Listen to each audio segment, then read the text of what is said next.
नमस्कार साथियों, स्वागत है आप सभी का हमारे YouTube channel Shri Hans wine institute पर।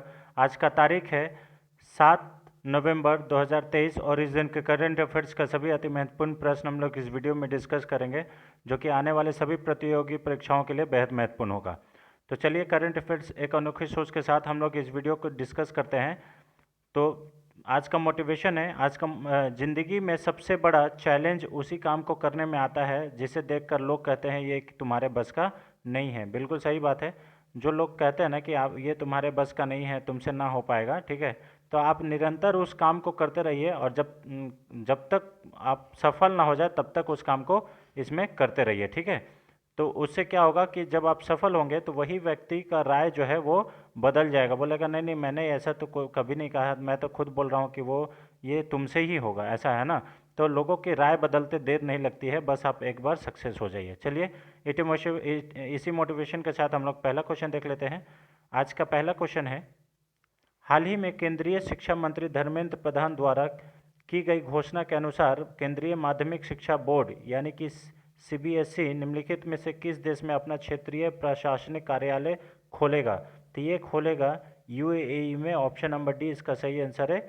ये वहाँ पे एक क्षेत्रीय प्रशासनिक कार्यालय खोलेगा शिक्षा बोर्ड, सीबीएसई, है ना। सीबीएसई यूएई में अपना क्षेत्रीय प्रशासनिक कार्यालय खोलेगा। केंद्रीय शिक्षा मंत्री धर्मेंद्र प्रधान ने दुबई में केंद्रीय माध्यमिक शिक्षा बोर्ड सीबीएसई से संबद्ध स्कूलों में प्रधानाचार्यों के साथ आयोजित बैठक के दौरान यह घोषणा की थी, ठीक है। सीबीएसई का नया प्रशासनिक कार्यालय दुबई, संयुक्त अरब अमीरात में स्थापित किया जाएगा। यह बैठक दुबई में भारतीय महा वाणिज्य दूतावास में हुई। इसमें राजदूत संजीव चौधरी ने भाग लिया। याद रखिएगा कि अगर संयुक्त अरब अमीरात में भारतीय राजदूत कौन है तो यह है संजय सुधीर, ये याद कर लीजिएगा। उसके बाद दुबई में सीबीएसई का प्रशासनिक कार्यालय भारत और यूएई के बीच शैक्षणिक संबंधों को और मजबूत करेगा। अगर हम सीबीएसई की बात करें तो यह भारत में सार्वजनिक और निजी स्कूलों के लिए एक राष्ट्रीय स्तर का शिक्षा बोर्ड है और ये शिक्षा मंत्रालय के अधीन कार्य करता है। इसका जो गठन है ये 2 जुलाई 1929 को किया गया था और इसका मुख्यालय नई दिल्ली में है। और अभी इसके हेड का बात करें तो निधि छिब्बर है, ये याद कर लीजिएगा, यहाँ इंपॉर्टेंट है ना। अभी इसके हेड कौन है तो निधि छिब्बर, ठीक है। चलिए, क्वेश्चन नंबर 2 पे आते हैं। क्वेश्चन नंबर 2 है, हाल ही में निम्नलिखित में से किस शहर में केंद्रीय राज्य मंत्री राजीव चंद्रशेखर ने फाइंड महोत्सव 2023 का उद्घाटन किया है और एकव्य नवा का भी शुभारंभ किया है?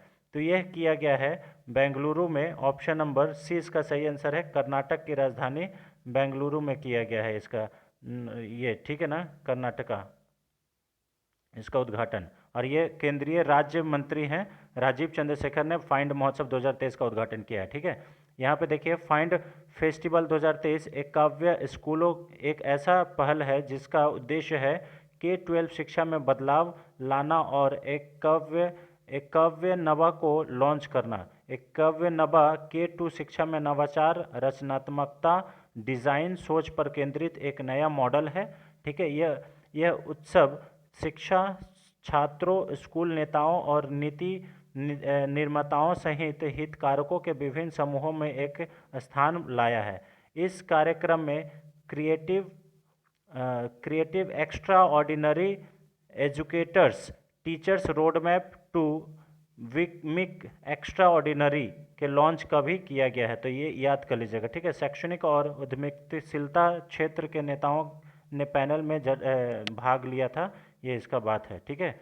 तो कर्नाटक की राजधानी बेंगलुरु में ये इसका आयोजन किया गया था, इसका उद्घाटन किया गया है केंद्रीय राज्य मंत्री राजीव चंद्रशेखर जी के द्वारा, ठीक है, ये याद कर लीजिएगा। चलिए, क्वेश्चन नंबर 3 पे आते हैं। हाल ही में किस केंद्रीय मंत्री ने राष्ट्रीय कुशल पाक कला कार्यक्रम यानी कि NECP और ऊर्जा कुशल पंखे कार्यक्रम यानी कि EEFP ये लॉन्च किया है? यानी कि यहाँ पे देखिए, नेशनल इफ़िशिएंट कुकिंग प्रोग्राम और एनर्जी इफ़िशिएंट फैन प्रोग्राम ये लॉन्च किया गया है हमारे ऊर्जा मंत्री RK सिंह के द्वारा, ठीक है। ये RK सिंह जो हैं हमारे केंद्रीय मंत्री हैं, केंद्रीय ऊर्जा मंत्री। ऑप्शन नंबर 20 का सही आंसर हो जाएगा, ठीक है। इसमें देखिए, हाल ही में केंद्रीय मंत्री RK सिंह द्वारा राष्ट्रीय कुशल पाक कला कार्यक्रम और ऊर्जा कुशल प्रशंसक कार्यक्रम लॉन्च किया गया है। ठीक है। 2 नवंबर को ऊर्जा मंत्रालय के तहत सार्वजनिक क्षेत्र के उपक्रमों के एक संयुक्त उद्यम एनर्जी एफिशिएंसी सर्विसेज लिमिटेड ने नई दिल्ली में आयोजित एक कार्यक्रम में इन अभूतपूर्व कार्यक्रम का भी शुरुआत किया। ठीक है। राष्ट्रीय ऊर्जा कुशल खाना पकाने के कार्यक्रम द्वारा एक इंडक्शन आधारित कुक स्टोव पेश किया गया जो पारंपरिक खाना बनाने के तरीके की तुलना में 25 से 30% लागत का भी लाभ प्रदान करता है। ठीक है। इसके साथ साथ यहाँ पे देखिए EESL का लक्ष्य भारत भर में 20 लाख इंडक्शन कुक स्टोव वितरित करके खाना पकाने के तरीकों के पर्यावरणीय प्रभाव को कम करना है और नागरिकों के लिए स्वच्छ हवा और बेहतर स्वास्थ्य की सुनिश्चित करना है। ये याद कर लीजिएगा। यानी कि इसमें एक ऐसा इंडक्शन पेश किया गया है जिससे पर्यावरण को कोई भी नुकसान नहीं होगा, धुआं नहीं होगा और जो बनाएगा खाना उसे भी कोई किसी भी प्रकार का तकलीफ नहीं होगा। ठीक है, याद कर लीजिएगा। चलिए, उसके बाद ऊर्जा कौशल पंखा कार्यक्रम करोड़ों सीलिंग पंखे वितरित करने के लक्ष्य के साथ ऊर्जा कुशल VLDC पंखे तैनात करने का भी केंद्रित है। ये याद कर लीजिएगा। ठीक है। यह पहल ऊर्जा की खपत और पर्यावरणीय प्रभाव को कम करती है और बिजली के बिल को भी कम करते हुए उपभोक्ता की सुविधा को बढ़ाती है। G20 energy transition working group, ये याद कर लीजिएगा। वर्किंग ग्रुप के दौरान जुलाई 2023 में गोवा में एक करोड़ सीलिंग पंखे लगने का कार्यक्रम शुरू किया गया है। इससे जारी रखते हुए EESL energy efficient fan programme नामक कार्यक्रम तहत 20 लाख पंखे जो पहली निविदा आमंत्रित किया गया है। ये याद कर लीजिएगा। ठीक है, बहुत ज़्यादा इंपॉर्टेंट है। चलिए, क्वेश्चन नंबर 4 पे आते हैं। हाल ही में किस मंत्रालय ने वस्तु एवं सेवा कर GST के खिलाफ अपील दायर करने के लिए माफ़ी योजना शुरू किया है? तो ये किया गया है नन अदर देन वित्त मंत्रालय के द्वारा। ऑप्शन नंबर सी इसका सही आंसर है। यानी कि वस्तु एवं सेवा कर GST के खिलाफ अगर अपील दायर करना है तो एक माफ़ी योजना ये शुरुआत की गई है। ऑप्शन नंबर सी इसका सही आंसर है। भारत के वित्त मंत्री अभी कौन है? तो निर्मला सीतारमन। इन्होंने ही श्रीलंका के ट्रिंकोमाली में SBI का एक ब्रांच का उद्घाटन की है। ये याद कर लीजिएगा। ठीक है। यह योजना उन संस्थाओं के लिए होगी जो 31 मार्च 2023 को उससे पहले घर अधिकारियों द्वारा जारी आदेशों के खिलाफ अपनी अपील प्रस्तुत करने में असमर्थ थी। यह माफ़ी योजना 31 जनवरी 2024 तक खुली रहेगी। ठीक है। इस योजना ने उन करदाताओं को लाभ होगा जिन्होंने निर्दिष्ट अवधि के भीतर अपील दायर नहीं की है। ठीक है, ये याद कर लीजिएगा, बहुत ज़्यादा इम्पॉर्टेंट है। चलिए, क्वेश्चन नंबर 5 पे आते हैं। हाल ही में किस टीम ने महिला एशियाई चैंपियनशिप ट्रॉफी 2023 का खिताब जीता है? बहुत ज़्यादा इंपॉर्टेंट है फ्रेंड्स, है ना। तो ये महिलाएं एशियाई चैंपियंस ट्रॉफी 2023 का खिताब ये भारतीय हॉकी टीम के द्वारा जीता गया है और इसका जो आयोजन है ये झारखंड का राजधानी रांची में किया गया था। ऑप्शन नंबर बी इसका सही आंसर है, इंडियन हॉकी टीम। और किसको हरा के जीता है? तो जापान हॉकी टीम को हरा के जीता है 4-0 से। ये भारत जो है ये मुकाबला जीत लिया है। ठीक है, भारत की महिला टीम।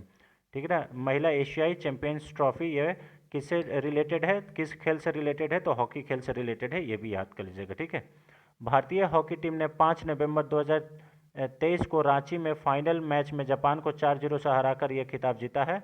संगीता कुमारी, नेहा और वंदना कटारिया के गोल की मदद से भारतीय महिला टीम ने 2 बार चैंपियंस जापान पर जीत हासिल की। भारत ने अपना पहला एशियाई चैंपियनशिप ट्रॉफी 2016 में सिंगापुर में जीता था और उसके बाद इस बार जीता है कौन सा? 2023 में। ये याद कर लीजिएगा, इसलिए ये इम्पोर्टेंट है ना। चलिए, जापान ने 2013, 2021 में 2 बार एशियाई चैंपियनशिप ट्रॉफी जीता है। एशियाई खेलों के विजेता चीन ने दिन की शुरुआत में दक्षिण कोरिया को 2-1 से हराकर तीसरा स्थान हासिल किया। हॉकी इंडिया की ओर से प्रत्येक खिलाड़ी को 3 लाख रुपए और सपोर्ट स्टाफ को 1.5 लाख रुपए देने की घोषणा की गई है। झारखंड की सलीमा टेटे को प्लेयर ऑफ द टूर्नामेंट भी घोषित किया गया है। ये याद कर लीजिएगा। अगर आपसे पूछ लिया कि महिलाई एशियन चैंपियंस ट्रॉफी में प्लेयर ऑफ द टूर्नामेंट कौन बनी है तो सलीमा टेटे जो कि झारखंड की निवासी है। ये याद कर लीजिएगा। बहुत ज़्यादा इम्पॉर्टेंट है ना। क्वेश्चन नंबर यहाँ पे देखिए, गोल्ड मेडल विनर यहाँ पे चैंपियंस ट्रॉफी भारतीय हॉकी टीम महिला। ठीक है, क्वेश्चन नंबर 6 पे आते हैं। ऑपरेशन शेष जिसे हाल ही में लॉन्च किया गया था, उसका उद्देश्य निम्नलिखित में से अवैध व्यापार पर अंकुश लगाना है। तो कौन सा व्यापार पर अंकुश लगाने के लिए ऑपरेशन शेषा शुरू किया गया है? तो ये किया गया है आपका टिम्बर, लकड़ी का अवैध व्यापार को रोकने के लिए यह ऑपरेशन चलाया गया था, ऑपरेशन शेषा, ऑपरेशन शेष, है ना। ऑप्शन नंबर 20 का सही आंसर है। केंद्रीय मंत्री वित्त मंत्रालय ने वित्त मंत्री के द्वारा ये सैंडर्स सहित इमारती लकड़ी के अवैध व्यापार पर अंकुश लगाने के लिए ऑपरेशन शेष लॉन्च किया गया है। ये नई दिल्ली में प्रवर्तन मामले के सहयोग पर पहले वैश्विक सम्मेलन GCCEM के उद्घाटन सत्र के दौरान लॉन्च किया गया है। इस कार्यक्रम में 40 से अधिक कस्टम संगठनों का प्रतिनिधित्व करने वाला प्रतिनिधियों पर भाग लिए हैं, ये याद कर लीजिएगा। ठीक है, इंपॉर्टेंट है। क्वेश्चन नंबर 7 पे आते हैं। किस यूरोपीय देश ने 2024 से अपनी गोल्डन वीज़ा पहल को बंद करने की घोषणा की है? तो गोल्डन वीज़ा जो पहल है, इनिशिएटिव है, इसको बंद करने का घोषणा अभी हाल ही में द नीदरलैंड के द्वारा किया गया है। ऑप्शन नंबर 20 का सही आंसर है। और इसका जो राजधानी है द नीदरलैंड को एम्स्टर्डम इसका राजधानी है, इसे याद कर लीजिएगा। ऑप्शन नंबर 20 का सही आंसर है। ठीक है, 2013 में शुरू की गई थी डच गोल्डन वीज़ा पहल नीदरलैंड के आर्थिक विकास को प्रोत्साहित करने के लिए डिज़ाइन की गई थी। कार्यक्रम के तहत विदेशी निवेशकों को डच व्यवसायों में न्यूनतम ये 12,50,000 का योगदान करना आवश्यक था। यह कार्यक्रम कई अन्य देशों के लक्ष्य के अनुरूप था जो कि समान विदेश निवेश योजनाएं पेश करते हैं। हालांकि जनवरी 2024 में नीदरलैंड अपना गोल्डन वीज़ा कार्यक्रम बंद कर देगा, ये ऐसा घोषणा किया है। ठीक है, चलिए क्वेश्चन नंबर 8 पे आते हैं। कौन सी देश integral field ultra violet spectroscope experiment यानी कि इन्फ्यूज से जुड़ा है? तो देखिए, integral field ultra violet spectroscope experiment यानी कि इन्फ्यूज़, ये जुड़ा है USA, United States of America का। यहाँ पे नासा द्वारा ये जोड़ा गया है। NASA, National Aeronautics Space Administration, ये इसका फुल फॉर्म है। और ऐसा भी आपसे क्वेश्चन पूछ सकता है कि इन्फ्यूज़ में यू क्या है? तो अल्ट्रा वायलेट है, यानी कि एस क्या है? तो स्पेक्ट्रोस्कोप है। ई क्या है? तो एक्सपेरिमेंट है। ये सब याद कर लीजिएगा, ये फुल फॉर्म भी ऐसा भी क्वेश्चन पूछ सकता है। ठीक है, क्वेश्चन नंबर ए इसका सही आंसर है। 8 का ए, ऑप्शन नंबर ए सही है। ठीक है, नासा ने एक साउंडिंग रॉकेट मिशन चलाया है जिसे integral field ultra violet spectroscope experiment यानी कि इन्फ्यूज़ नाम दिया है। यह मिशन लगभग 20,000 साल पहले हुए सुपरनोवा अवशेष सिग्नस लूप के भीतर एक तारकीय घटना का अध्ययन करने के उद्देश्य से न्यू मैक्सिको के वाइट सैंड मिसाइल रेंज से लॉन्च किया गया है, इसे याद कर लीजिएगा। ठीक है, बहुत ज़्यादा इंपॉर्टेंट है। अगर आपसे पूछ ले कि इन्फ्यूज़ क्या है और ये किसके द्वारा लॉन्च किया गया है, तो ये लॉन्च किया गया है आपका नासा के द्वारा। ठीक है, चलिए क्वेश्चन नंबर 9 पे आते हैं फ्रेंड्स। हाल ही में स्वच्छ गंगा मिशन द्वारा गंगा उत्सव का कौन सा संस्करण आयोजित किया गया है? तो ये किया गया है 7वां संस्करण। ऑप्शन नंबर 20 का सही आंसर है। गंगा उत्सव का 7वां संस्करण under national mission for the clean Ganga NMCG, याद रखिएगा, ये 7वां था। ठीक है, उसके बाद यहाँ देखिए, हाल ही में राष्ट्रीय स्वच्छ गंगा मिशन NMCG द्वारा गंगा उत्सव का 7वां संस्करण आयोजित किया गया है। गंगा उत्सव 2023 का आयोजन 4 नवंबर 2023 को नई दिल्ली में किया गया। ठीक है, जल शक्ति मंत्रालय के द्वारा, जल शक्ति मंत्रालय के मंत्री कौन है? गजेंद्र शेखावत। और इसके सचिव कौन है? देवश्री मुखर्जी ने NMCG के महानिदेशक जी अशोक कुमार की उपस्थिति में इसका उद्घाटन किया। जी अशोक कुमार ने कहा कि गंगा नदी में गंदे पानी के प्रभाव को रोकने के लिए लगभग 37 करोड़ रुपए की परियोजनाओं की स्वीकृति दी गई है। उन्होंने कहा कि गंगा बेसिन में लगभग 3,000 मिलियन लीटर टैनिक उपचार क्षमता स्थापित की जाएगी। गंगा उत्सव 2023 का उत्सव नमामि गंगे पत्रिका के 33वें संस्करण का भी विमोचन हुआ है। ठीक है। शुभश्री देवीश्री मुखर्जी और श्री जी अशोक कुमार ने गंगा पुस्तक परिक्रमा के दूसरे संस्करण को हरी झंडी दिखाई। ठीक है। यह गंगा नदी के किनारे स्थित सभी शहरों और कस्बों से लेकर गुजरेगी। 11 जनवरी 2024 को गंगा सागर में अपनी यात्रा संपन्न करेगी। ठीक है, ये याद कर लीजिएगा। यह गंगा पुस्तक परिक्रमा जो है ये 7 नवंबर 2023 को गंगोत्री से अपनी 3 महीने की यात्रा शुरू करेगी और यहाँ गंगा सागर तक जाएगा। गंगा उत्सव 2023 का जो समापन पंडित सिद्धार्थ बनर्जी ने फ्यूजन संगीत की प्रस्तुति के साथ किया। 2008 में गंगा को भारतीय की राष्ट्रीय नदी यानी कि भारत का राष्ट्रीय नदी घोषित किया गया था। यह गंगा को 2008 में, इसे याद कर लीजिएगा, इंपॉर्टेंट है। ऐसा भी क्वेश्चन पूछ सकता है कि गंगा नदी को भारत का राष्ट्रीय नदी कब घोषित किया गया, तो ये 2008 में किया गया था। ठीक है, इंपॉर्टेंट है। चलिए क्वेश्चन नंबर 10 फ्रेंड, आज का लास्ट क्वेश्चन। हाल ही में सीबीआई के संयुक्त निदेशक के रूप में किसे नियुक्त किया गया है? तो सीबीआई के अभी ज्वाइंट डायरेक्टर बने हैं Praveen Madhukar Pawar. Option number A इसका सही आंसर है, प्रवीण मधुकर पवार। ठीक है, ये ज्वाइंट निदेशक बने हैं। ठीक है ना। आईपीएस अधिकारी प्रवीण मधुकर पवार को 5 साल के लिए केंद्रीय जांच ब्यूरो यानी कि सीबीआई के संयुक्त निदेशक के रूप में नियुक्त किया गया है। यह कार्यभार ग्रहण करने की तिथि से 5 वर्ष या अगले आदेश तक जो भी पहले हो, ये सीबीआई के संयुक्त निदेशक रहेंगे। इस नियुक्ति को कैबिनेट की नियुक्ति समिति ने मंजूरी दे दी है। इससे पहले प्रवीण सूद को 2 साल के लिए केंद्रीय जांच ब्यूरो के निदेशक के रूप में नियुक्त किया गया था। सीबीआई के निदेशक की नियुक्ति प्रधानमंत्री, सीजेआई, लोकसभा के विपक्ष के नेता संयुक्त एक समिति द्वारा 2 साल के निश्चित कार्यकाल के लिए की जाती है। तो इसमें प्रधानमंत्री भी होते हैं भारत के, सीजेआई यानी कि चीफ जस्टिस ऑफ इंडिया होते हैं, और लोकसभा के विपक्ष के नेता भी होते हैं। ये याद कर लीजिएगा, इंपॉर्टेंट है। सीबीआई का जो हेड होते हैं ये ऐसे नियुक्त नहीं होते हैं। ठीक है ना। तो इसमें कौन कौन से शामिल होते हैं ये याद कर लीजिएगा। चलिए, तो आई होप ये रहा आज का। अच्छा, सीबीआई के बारे में बात करें तो ये भारत का एक जांच एजेंसी है। इसकी स्थापना 1 अप्रैल 1963 को की गई थी और ये गृह मंत्रालय के प्रस्ताव के माध्यम से की गई थी इसका। ठीक है, ये गृह मंत्रालय के अंदर ही काम करता है, इसका भी याद कर लीजिए। इसकी स्थापना संथानम समिति के द्वारा इसके सिफारिश पर की गई थी। इसे अपनी शक्तियां दिल्ली विशेष पुलिस स्थापना अधिनियम 1946 से प्राप्त है।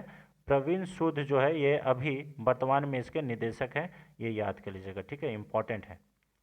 चलिए, तो ये रहा फ्रेंड्स आज का 10 अति महत्वपूर्ण प्रश्न। आई होप आपको वीडियो पसंद आया होगा। अगर वीडियो पसंद आता है तो वीडियो को लाइक करें, ज़्यादा से ज़्यादा शेयर करें और अपने जितने भी सोशल मीडिया प्लेटफॉर्म है उस पर शेयर करके हमारा हौसला अफजाई करें। चैनल को सब्सक्राइब कर लें क्योंकि सब्सक्रिप्शन का कोई भी पैसा नहीं लगता है। ठीक है, तो चैनल को सब्सक्राइब करके हमारा सपोर्ट करें। चलिए, मिलते हैं नेक्स्ट वीडियो में, तब तक के लिए जय हिंद, जय Bharat. Thank you so much.